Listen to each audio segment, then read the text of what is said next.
Fala pessoal, sejam bem-vindos, começando mais um vídeo com muitas informações importantes. Mas antes, eu peço para que você se inscreva no canal, deixe o seu like e compartilhe o vídeo com o máximo de pessoas. Giro na tela e notícias a seguir.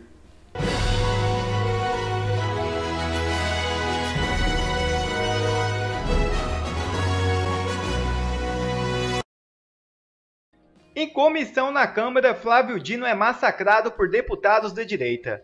Assista. Presidente, eu queria também aqui falar um pouquinho com relação ao 8 de janeiro, né, ao ministro da Justiça. Por que, ministro, parlamentares da esquerda, do PT, do PSB, partido de Vossa Excelência, iniciaram a coleta para as assinaturas, né, consignaram a coleta de assinaturas para uma CPI e depois, por orientação do governo, retiraram? Por que, ministro, a esquerda e o governo não quer uma investigação profunda sobre esses atos, já que eles são tão danosos? E ainda mais, por que, ministro, foi decretado o sigilo das imagens do Planalto? O que elas teriam para revelar essas imagens, ministro, que elas não podem vir a público?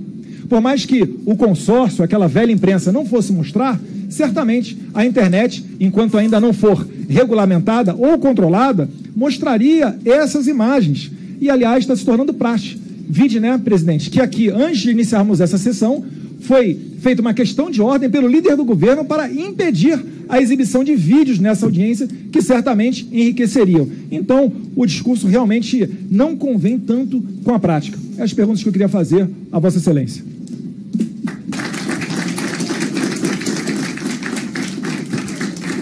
Na sequência, ainda... Senhor ministro, voltando aqui à questão das armas. O senhor mencionou, a sua frase ficou muito conhecida, que não vai existir simplesmente a abertura geral de arma nesse país. Mas eu queria lhe colocar uma questão, uma diferença entre armas ilegais e armas legais. As armas ilegais, o senhor, Vossa Excelência sabe, está na mão dos bandidos.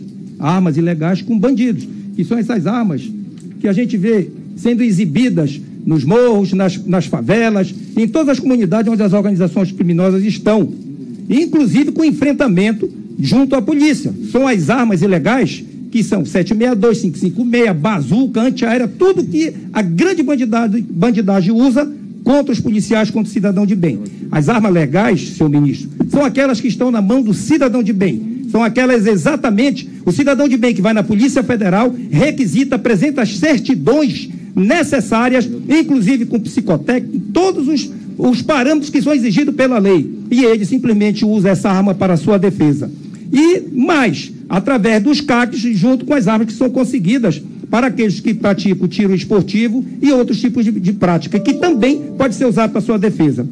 Agora, eu não quero crer, senhor ministro, que Vossa Excelência esteja pensando, e o povo brasileiro, na sua grande maioria, eu não tenho a menor dúvida, de que o senhor pretende simplesmente deixar as armas ilegais na mão dos bandidos e desarmar o cidadão de bem que estão com as armas legais. Essa é uma situação que o povo brasileiro não vai aceitar, onde os bandidos vão permanecer armados, enfrentando a situação que está acontecendo nesse país, inclusive tendo o cidadão de bem dentro das suas casas, nas grades, nos seus comércios, na grade, sofrendo assalto e não tendo o direito, Eduardo, de se defender. Então nós, brasileiros, queremos uma solução prática, direta e imediata, porque o povo brasileiro não aceitará de maneira nenhuma que Vossa Excelência deixe bandido armado e cidadão de bem desarmado, não podendo se defender. Obrigado, senhor presidente.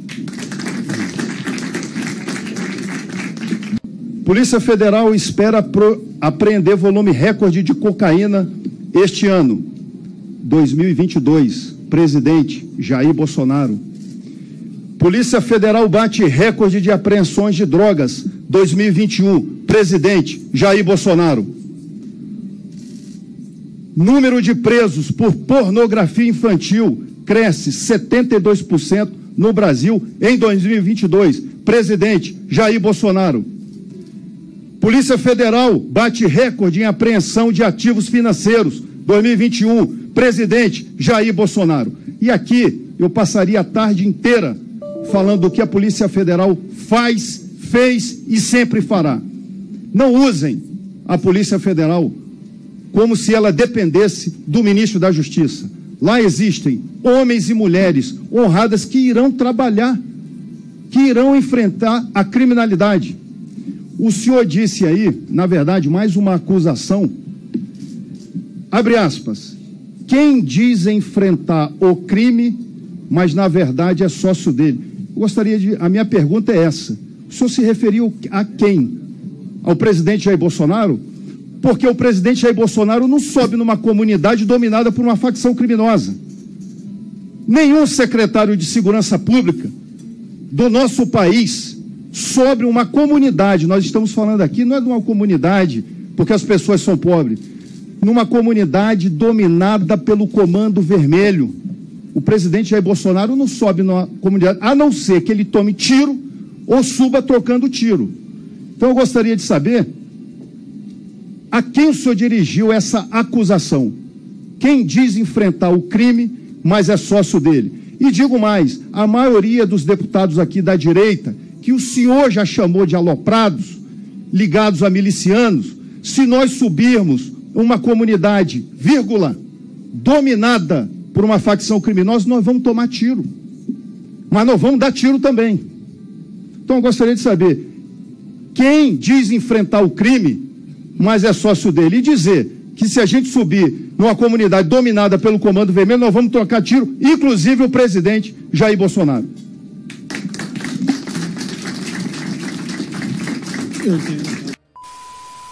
TSE rejeita recurso de Bolsonaro contra Alexandre de Moraes por unanimidade. É isso mesmo.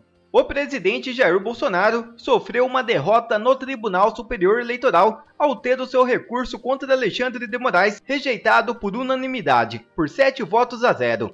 A defesa do ex-presidente pedia que Moraes fosse declarado suspeito para julgá-lo em um processo sobre abuso de poder político pelo uso dos palácios do Planalto e da Alvorada para fazer lives durante o período eleitoral. O pedido de suspeição de Moraes foi motivado por um gesto do ministro associado à degola numa sessão do Tribunal Superior Eleitoral que ocorreu em setembro do ano passado.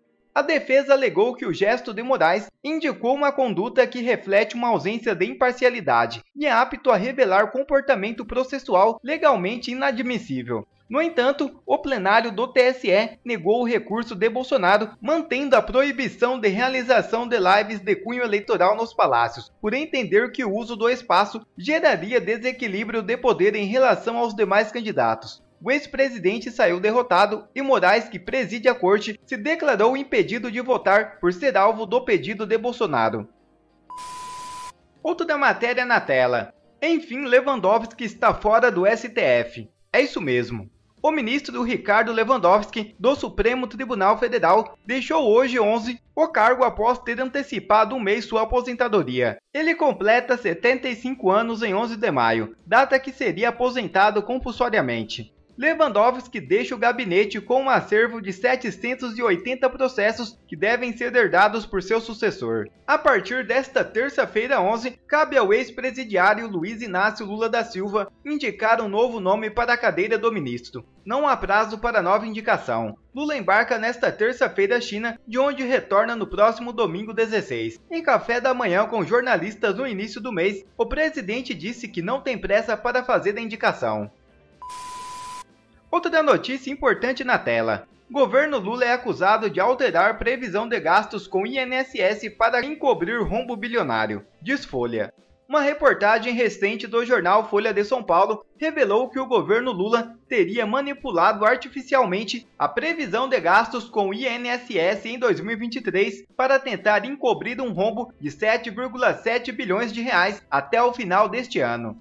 De acordo com a matéria, o governo estabeleceu um valor mínimo de R$ 1.302 para salário, mas o INSS não considerou o reajuste já anunciado pelo governo federal para aumentar o piso em R$ 18 a partir dos próximos meses. Os técnicos do INSS relataram que a revisão das despesas foi realizada em resposta a um e-mail enviado pela Coordenação de Assuntos Fiscais da Secretaria de Orçamento Federal, vinculada ao Ministério do Planejamento, no mesmo dia, solicitando a inclusão do valor de R$ 1.302 por todo o ano. Essa revelação levanta sérias questões sobre a gestão orçamentária do governo federal e sua responsabilidade em lidar com finanças públicas de maneira transparente e responsável.